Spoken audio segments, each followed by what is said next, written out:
First question on the left here. Randy Rosetta, Tiger Sports Digest. Tyrann, these guys sitting on either side of you, you're a pretty emotional, flamboyant type guy out there on the field. These guys are very calm and kind of big brotherly type. Why does that help you? Why is that important for you to have guys like that to balance you out? Well, I think it's the best of both worlds. I just try to go out there, play my game fast, hoping that those guys, have my back, and I think for the most part, in pretty much every game, those guys do a good job of, coaching us and putting us in the right position, in the heat of the fire. Going all the way back on the right. Les East with the Baton Rouge Advocate. Tyrann, two things.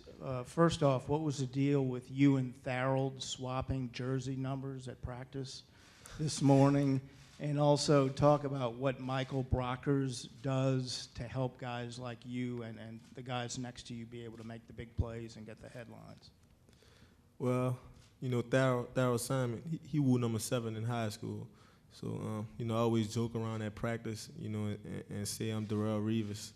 So, that's kind of why I went to 24.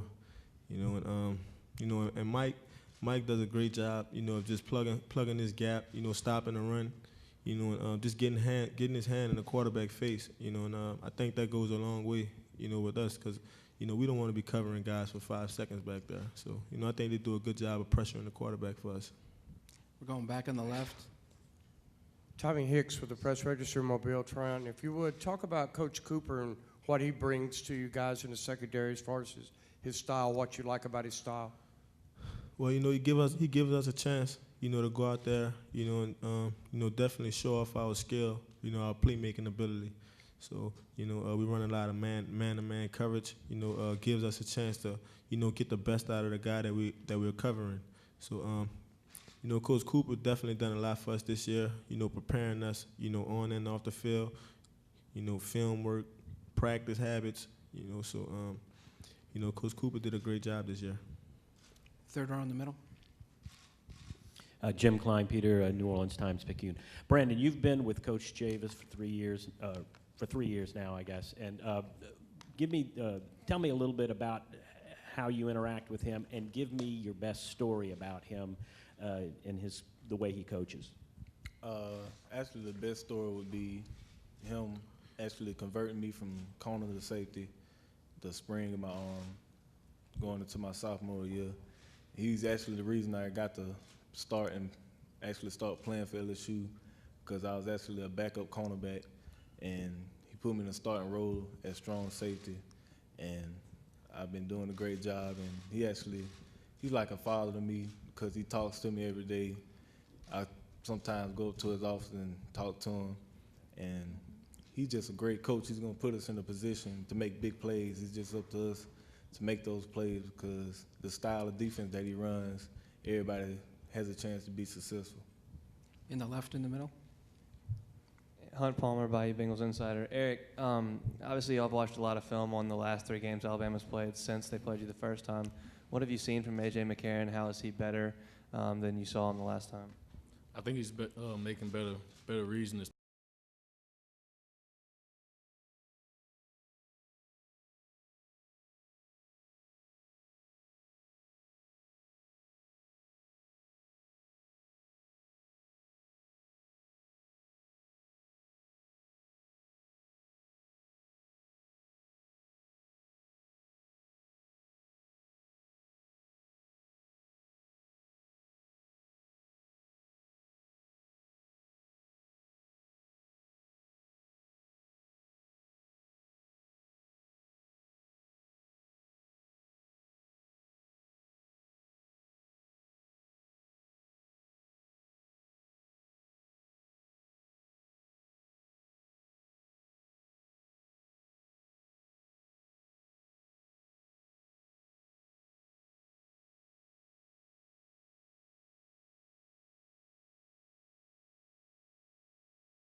and how does that persona reflect on your game? Well, I think the Honey Badger nickname came from the fans, back in Tiger Nation. And, the Honey Badger is such a relentless animal. He's fierce. And, he's definitely doesn't fear anything. So, I just try to take that same approach, to the field, and just try to play smart and violent football, for my team. Go to Dennis right here in front. Dennis Dodd, CBSSports.com. Tyrann, how often do you think of your dad, and do you ever have communication with him when he's obviously behind bars? I don't talk to him much. No, I just try to focus on, the present, and that's being a student at LSU, and just try to be a great football player for my team.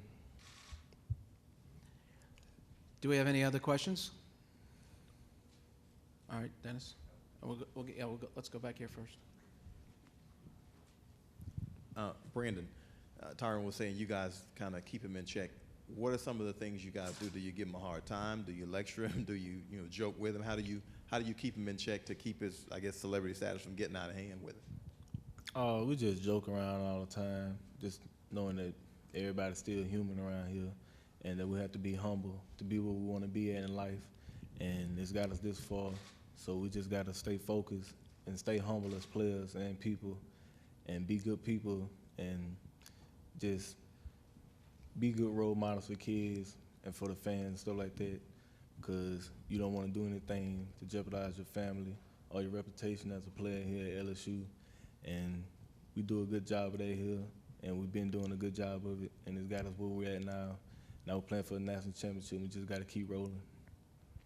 I'm going to do 2 more questions, Dennis. Eric, could you run through the Marquise Mays Wildcat pass that you intercepted, what you saw? Did you anticipate it? Just go through that, because that was such a big play. We knew he played quarterback in high school, so we knew he had the ability to throw the ball. And we lined up in a zero coverage, was man-to-man. And they were in a tackle-eligible formation, so it's not something that you see every day. So we lined up, the play ran. I had my receiver, and I saw the tight end run free. And as a safety, you're taught not to get beat deep, so just naturally I try to get behind him on the balls in the air.